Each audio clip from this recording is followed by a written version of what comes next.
Hello all, Dr. Jared here. Excited to be coming to you with another mini masterclass here, specifically focused on the gut. Now, I will say that, so many people have expressed interest, and I kind of thought, like, why is this such an interesting topic for so many people? And then as I was doing the research for the class, I realized that just how prevalent gut issues are in our current day and age here in America. In fact, the majority of research shows that roughly 74% of all Americans have issues with their gut health, meaning that they either have acid reflux, bloating, bowel movement issues like constipation or diarrhea, absorption issues, leaky gut. Literally 3 out of 4 people in this country are dealing with things that are, in the most cases, preventable, but in our current Western society, incredibly prevalent. So you think about that, it's like, what the heck happened? How can this many people live with issues with the digestive system when, besides the brain, it's possibly, the most important thing to not have symptomatic health problems? So you think about why or where did this come from? Why is it so prevalent currently versus maybe decades ago or 100 years ago or something like that? Well, I said Western lifestyle, and I meant it this way. Think about these things. So your gut is essentially a tube.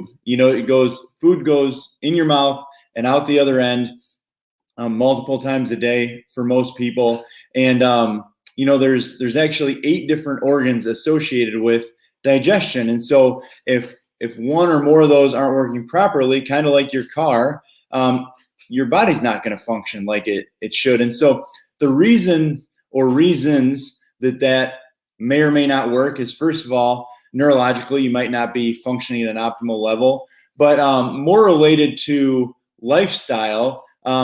Antibiotics are incredibly prevalent. People are prescribed antibiotics as children for ear infections, which 90% of the time is absolutely pointless. They're prescribed for sinus infections, which again, could be so painful that you have to have it done, but often it's done as a luxury so that you don't have to have the pain quite as long. For a variety of other ailments. And on top of that, they're also done for our convenience, for cheapness. So similar to genetic modification, where to grow more food for lower prices, the antibiotic use in this country, 70% of all antibiotics are used on animals. So it turns out animals would not need antibiotics given enough space, but instead, because chickens are shoved in tiny cages, cows and pigs are held in small pens, there's less ground or grass for them. They are prophylactically given antibiotics, even if you can believe this. For instance, shrimp, which should be at a healthy level, there should be about 300 shrimp per acre of ocean floor. Farm shrimp can get as high as 30,000 shrimp per acre. And so because they're living in such close quarters and food just dumped into the water, they actually they dump antibiotics into the water with them. So if an animal consumes them, it's stored in their fat. And if you consume their fat, you actually get that antibiotic. Similarly, with dairy. So dairy is the same thing. And cows that are given dairy, some of that antibiotic goes into the milk.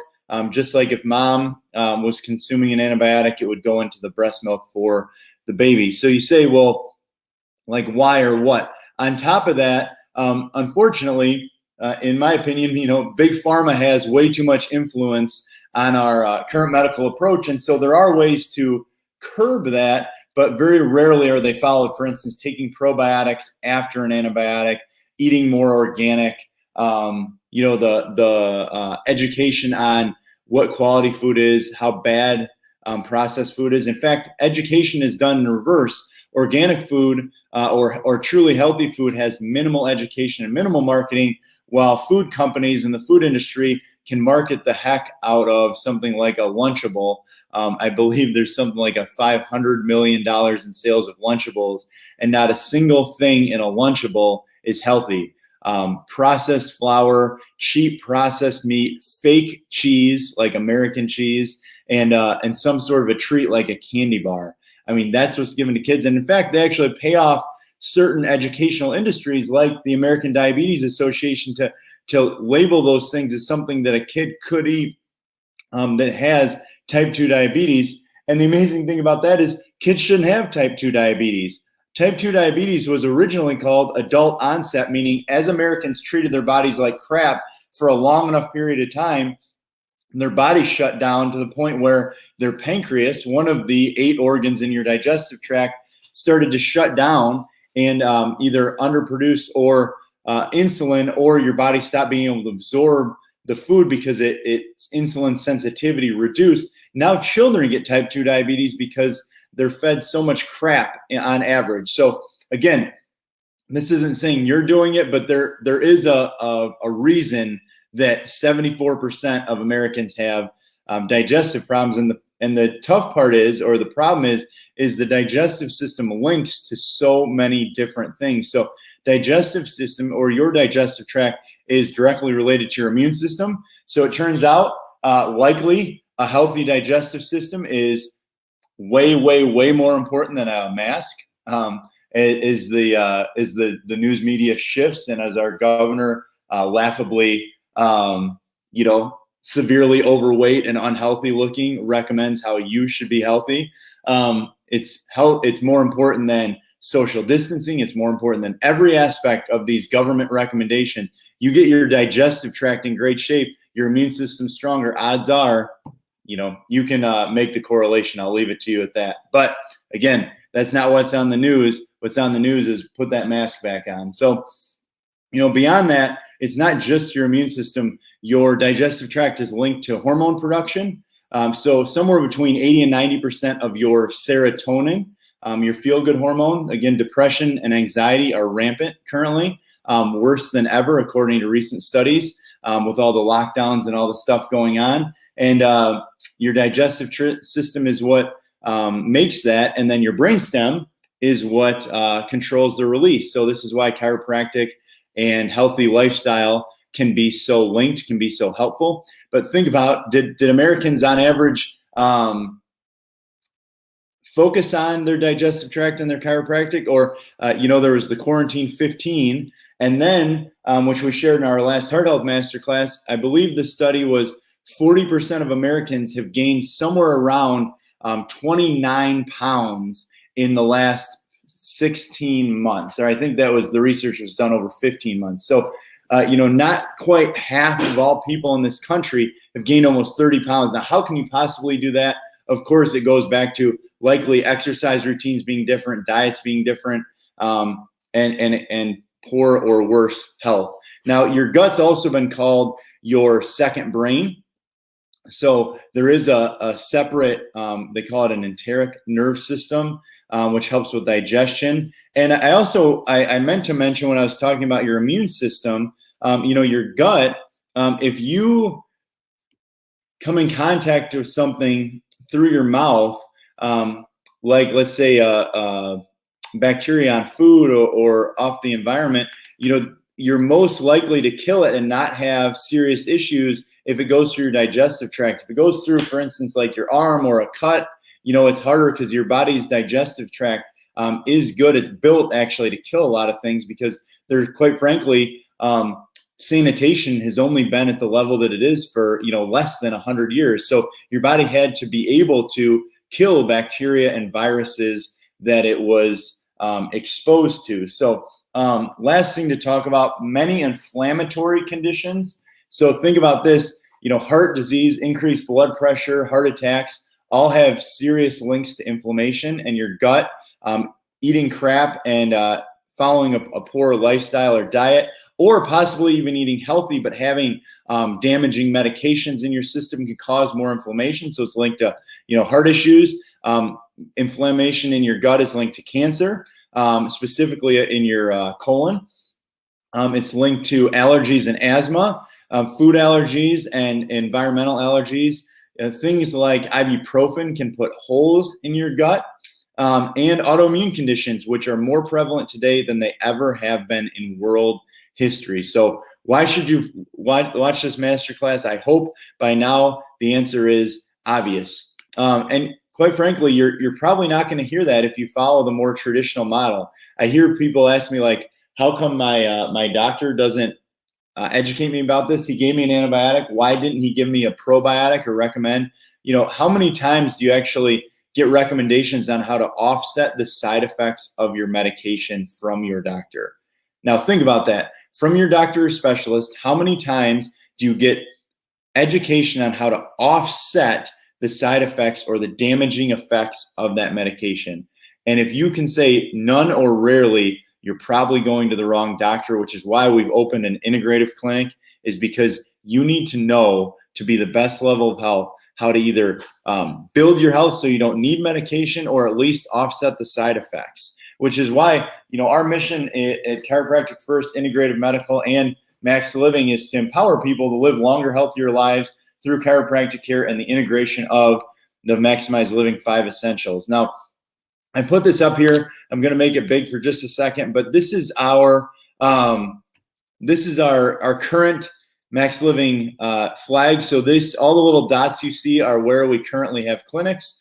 By no means do we have enough, but you can see in certain areas we have a ton, and we have well over, I believe it's 200 clinics currently. And there are resources around, but here in the Rockford or Greater Rockford area, you have this resource that allows you to again live better and heal. So I mentioned the 8 organs. So your body's a tube. You put food in your mouth, it goes down your esophagus, into your stomach, through your intestinal tract, and out the other end. The liver, gallbladder, and pancreas all contribute to that. So for instance, when you eat really crappy fat, and when you eat really inflammatory fat, like the deep fried fats, processed fats, high omega-6s, like the cheap corn oil and canola oil and vegetable oil that you might get at the grocery store in one of those clear containers, that wreaks havoc on your gallbladder. Eventually, people get gallbladder sludge. They get gallstones. And what your gallbladder does is it releases bile that causes you to break down the fat that you're consuming.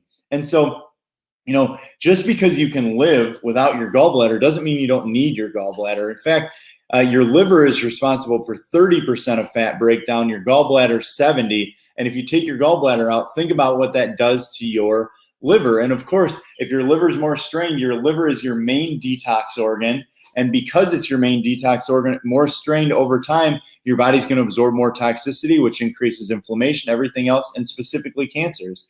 Lastly, your pancreas aids by releasing insulin to help your body break down, not just break down the food, but once it's broken down, absorb into your cells. So if you don't have that working properly, your body's not going to be as efficient. And of course, you're going to start to have digestive problems, which are going to lead to other health problems. So, we have all sorts of protocols if one of these things isn't working. So for instance, doing detoxes once to twice a year, it's why it's so important. The basic detox system that we sell, it's under $50, and it's going to help your body stay strong, your liver function properly, detox effectively, you digest more, have more energy. If you do have any of these problems, if you have bloating, especially after healthy foods, if you have acid reflux, one of the things that many people have serious amounts of improvement in is by simply taking our Max GI supplement. So similar to the detox, it's not something you take forever, but the Max GI supplement, it's for max gastrointestinal. So the name kind of says it all, but what it does is it's got specific natural things that go in and kill bad bacterial overgrowth and help your body absorb better, but also digest your food higher up. So digest your food more in your stomach so that it's more absorbable in your intestinal tract, which therefore causes you to not have as much reflux and not have as much bloating. So if you have one of those things, reflux or bloating with healthy foods, taking Max GI for 3 or 4 months, and then maybe 1 bottle a year as a maintenance level, this can make a huge difference on your body. And why is that so important? Well, acid reflux medicine does the exact opposite. So if you're on Prilosec, Tums, whatever it might be, it literally causes your body to digest your food less in your stomach, force your body to digest it in your lower intestines, which is done through fermentation. And then realistically, you get less nutrient absorption. So you're getting less of the vitamins and minerals and possibly even the macronutrients like carbs, fats, and proteins that you need. And they're coming out your other end, and you're not having the same level of success in digestion, which over time, again, is significantly linked to cancer. Acid reflux medicine is the number 4, last time I personally assessed, the number 4 highest side effect rate of any medication type. Number 4, chemotherapy being number 1. So think about that. If you're having any of those problems, is it worth investing some time, effort, or money to be better? Now, I started to link to that, but it's not what you eat, it's what you absorb. So every food that you see on here has a high likelihood of health benefit, but it maybe a better way to say it is you need to eat more whole foods. So processed foods are not good for you. They just aren't. Now, do they have some benefit in some way? Of course, there's certain ones that are better than others, but overall, eating whole foods, fruits, vegetables, healthy meats, other different types of healthy fats like avocado and coconut and that kind of stuff, eating more healthy fats and less carbs overall is the way to go. If we're being really simple, whether you think about keto, paleo, the Max Living Advanced Plan, which we're going to go through later, likely in the second installment of the masterclass here, it's a big deal. But here's a simple thing. How do you get stuff through your gut? You need to eat enough fiber. I had one guy say to me one time, and it just, I think, perfectly told the story of why are we in such trouble as America as a whole. To some degree, it's just awful education. A certain person, he's now in his 60s, but he asked me this when he was in his late 50s. He said, hey, if we only eat fruits, vegetables, and healthy meats, how am I going to get my fiber? Now, keep in mind, why was this so baffling? His wife was a nurse. He was an educator, so he actually educated America's youth, and he was a physical education educator, so he had some level of health requirement to teach people. And so he thought that the way they got fiber was from bread, from whole grain or whole wheat bread.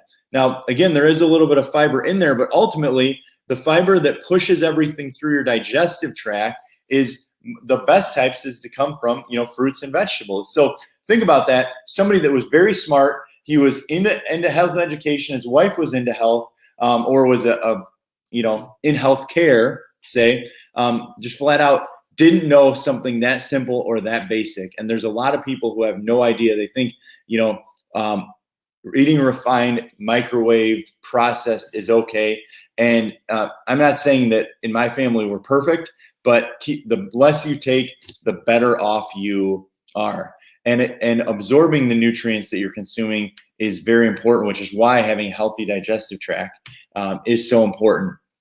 Now, getting those nutrients absorbed is linked to your intestinal bacteria. So I have people come in frequently, they say they put the camera down my throat, they put the camera up my butt, they couldn't find anything wrong, I had a polyp or this or that. But there are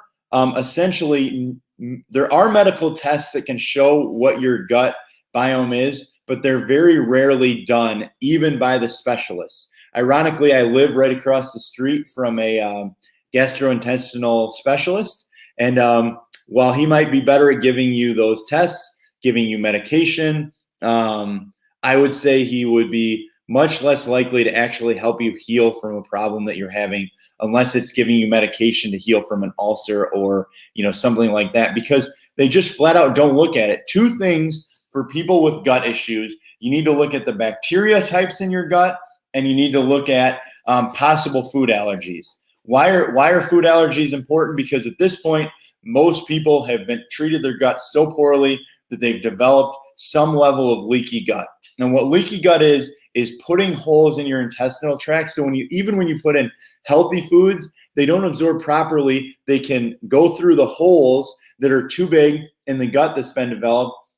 And over time, you can develop allergies to these things. This is where things like eczema, psoriasis, a lot of that is linked to because of leaky gut syndrome or the wrong bacterial, which can be consumed even as a baby, or, the way that you're supposed to get the microbiome started in your gut is by passing through the birth canal. So an unhealthy mother with a bad microbiome can give a brand new baby an unhealthy biome. My middle child developed eczema, likely because his mom had eczema. My wife had eczema as a child. She has since reversed it.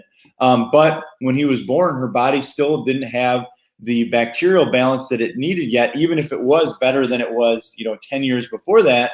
And so when his bacteria in his gut started to colonize, he eventually developed eczema, which he thankfully is almost over. But most people don't know how to treat that and don't use the natural remedies that work for that, and therefore, and often use cortisone, which makes it worse over time, and create a lifelong problem. So the microbiome is the gut. Going back to antibiotics in meat, dairy, or getting them from your doctor, the microbiome can be damaged. What happens is there's a balance, just like a garden. If you want a healthy garden and you plant all these different things, you want them to grow, not have one thing, like vines, like I think of like pumpkins that can take over the whole garden and ruin everything else, or weeds. These things, if you have too much of one, that is how you can have imbalances, and bad bacterial overgrowth is a big deal. Like H. pylori or E. coli, those things occur naturally at some level in your gut. They occur naturally, but if they overgrow, that's where you can get ulcers, more acid reflux, things like that. So getting probiotics, whether that's natural probiotics like fermented foods, like kefir and kimchi and sauerkraut and stuff like that.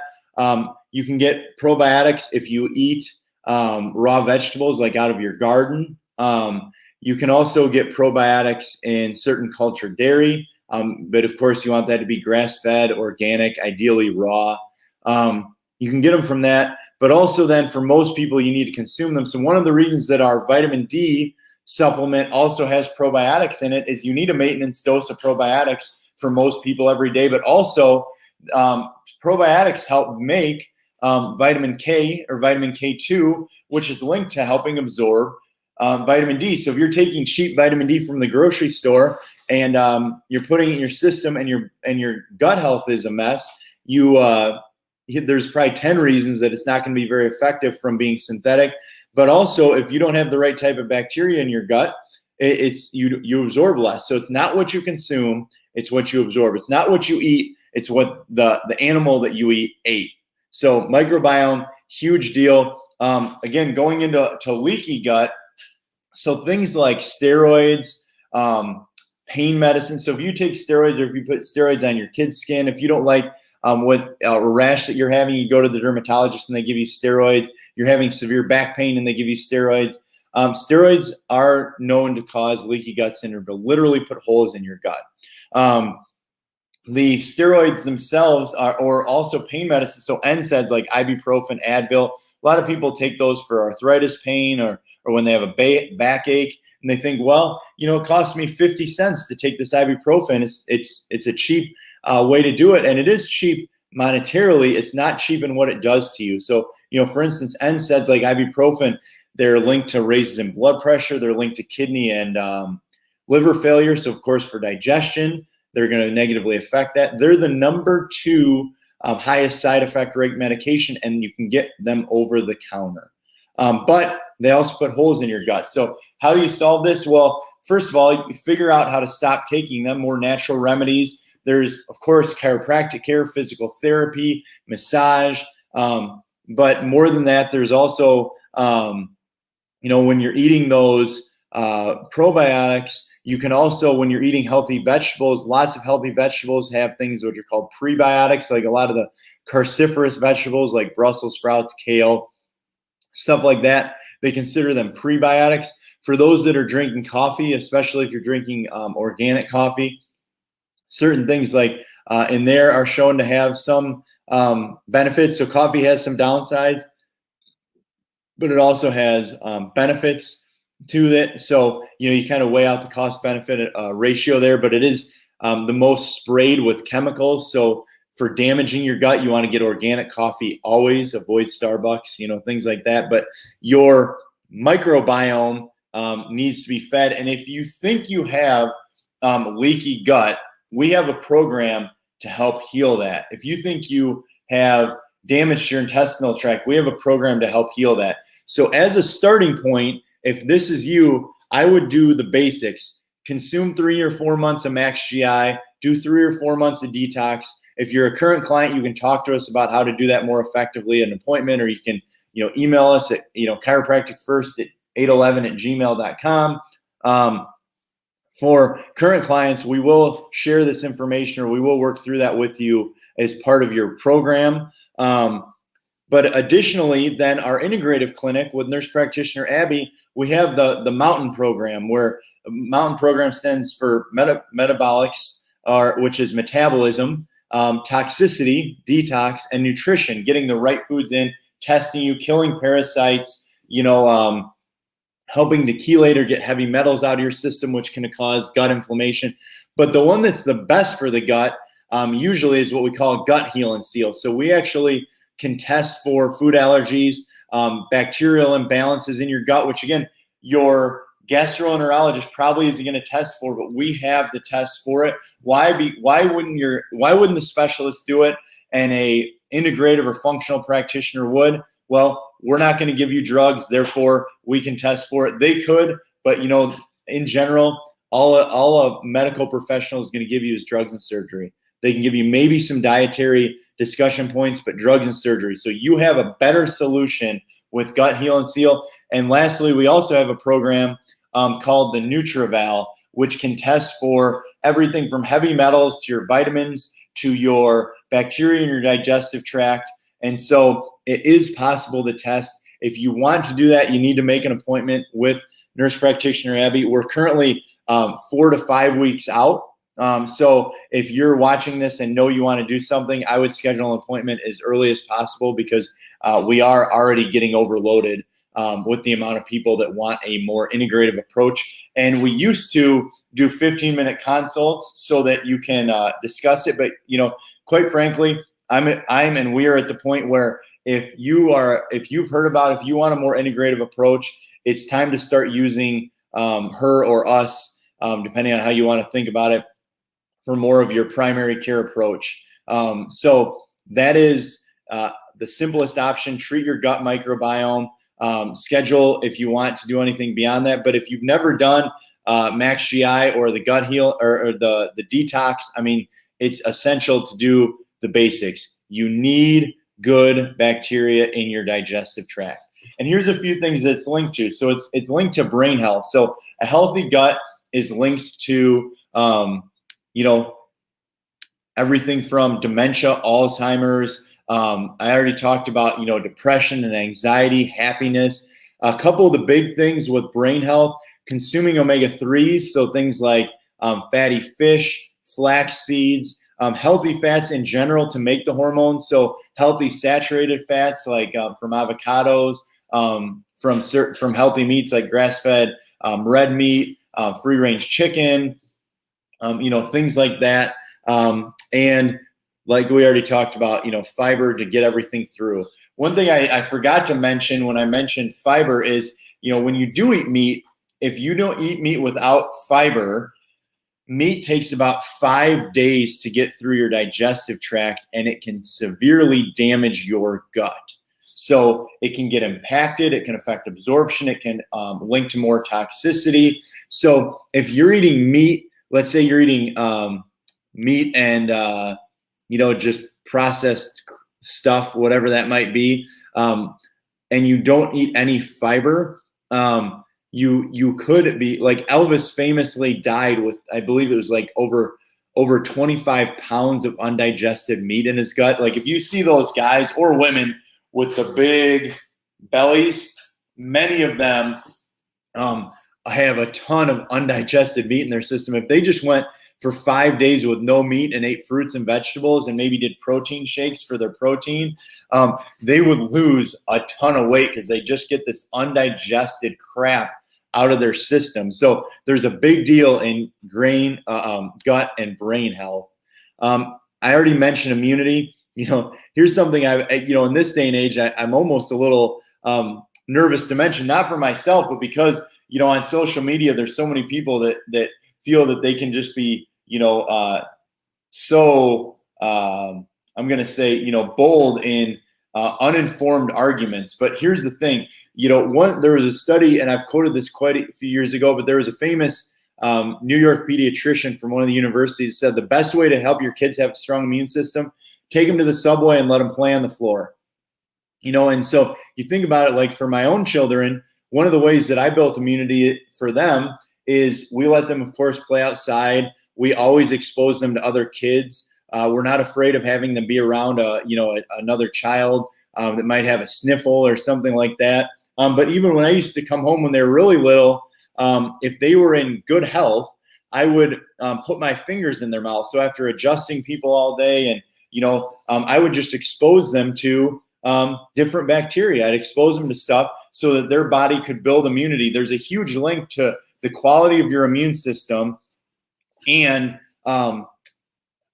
being exposed early. I even know people, and I won't mention who, but let's just say hypothetically, I support it, where if they're not going to be around other people, but they have like the weekend off and they're around their immediate family. If one person's sick, they intentionally share a glass of water or something like that, so that they expose each family member to the different bug or virus that they have, so that they build immunity to it. There's never been, think about this and just extrapolate for me, there's never been a virus in history that you could catch twice, that the majority of the population could catch twice. There has never, ever been a virus in history that you could catch twice. Now, do they have variants? Do they develop multiple strains? The flu typically mutates every 3 to 6 months. So there's, give or take 4 new flu strains every year. So can you get the flu again the next year? Yes.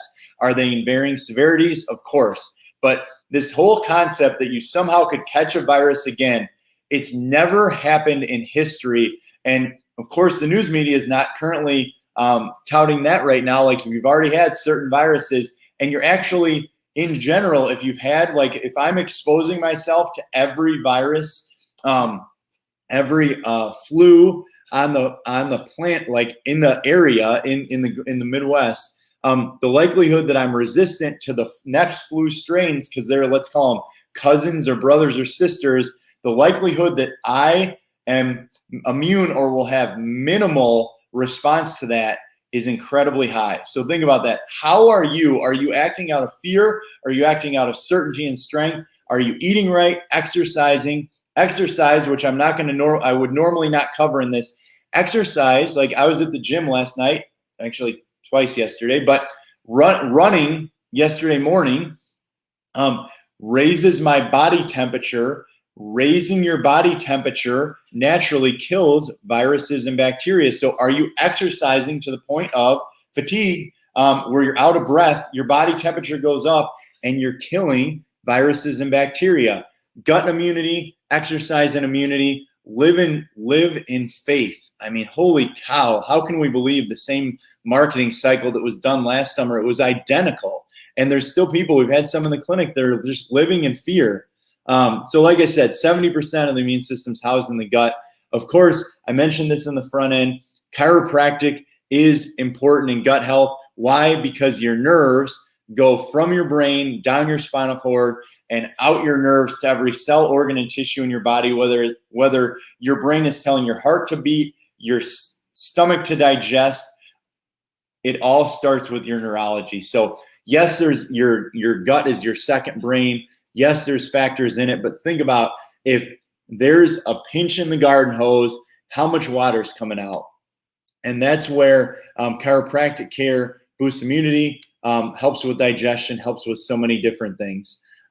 This whole concept of dysbiosis is just a big medical term for your body not digesting properly, but there are all sorts of research, I mentioned earlier. So if you want to see this, like, there's all sorts of research that shows that, your gut not working properly leads to higher levels of cancer. Your gut not working properly leads to higher levels of heart attacks, hypertension. there's study after study, but you are not going to hear this on the news. You're not going to hear this in the media. In my opinion, there's just not a push for that. And money does, unfortunately, there's not, the organic farmers are in general getting crushed by Monsanto and, these other chemical companies that make so much money from, there are tens of thousands of lawsuits just on Roundup causing cancer. But yet you don't hear about that in the news. What's Roundup do?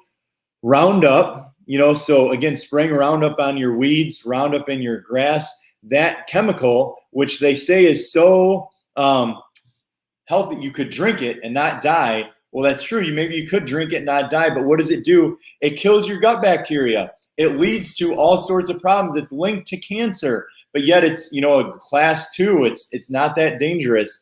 And keep in mind, everything you expose to your skin, 25% of that roughly gets into your body, and your body has to process it. The last thing, when you're talking about gut and immunity, this whole idea of covering your hands in hand sanitizer, sure, if you're going into the ICU and you're seeing somebody who's, immunocompromised, maybe you should put hand sanitizer on. But hand sanitizer kills the good bacteria on your hands. And what does that mean? Well, there's antibiotic resistance or alcohol resistance in this situation, hand sanitizer resistance. And what does that do? It literally kills it causes a disproportionate amount of bacteria on your system. And so you constantly have to use it if you use it once in a while. And so, one of the things when we're talking about gut health, C. diff, which is a bacterial overgrowth in your intestines, C. diff is actually linked to growing more in people that use hand sanitizer routinely. And so, you look at this, whether it's bombing, the allopathic model of bombing all this crap with antibiotics and not giving you probiotics. If you take an antibiotic, you need to take at least 50 billion of a probiotic for at least a month to try and restore the gut bacteria that's killed by the antibiotic. If you're taking an antibiotic for an ear infection or sinus infection or whatever it might be, it doesn't just go to that area, it goes to every area. And so it's very, very important to, repair, restock, refuel, whatever you might say.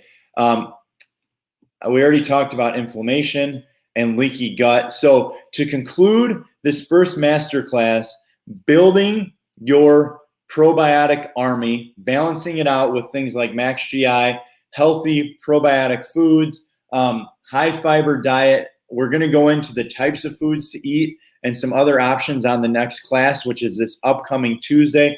Figuring out ways to get off of some of the meds that cause so much damage, like reflux medications, pain medications, steroid medications. Looking at options like coming and utilizing our integrative clinic, Gut Heal and Seal Mountain program, getting tested for your gut bacteria. All this kind of stuff is an action step. You have to think about what action step is right for you. What are you going to do to be better? 74%, 3 out of 4 people, give or take, have gut issues, and gut issues aren't just an inconvenience. They literally cause other diseases. They could end your life earlier, and they can affect the quality of life as you age. Please, please take action. Don't just take the information. And again, the first mystery word is take. First mystery word, take. Have a blessed day.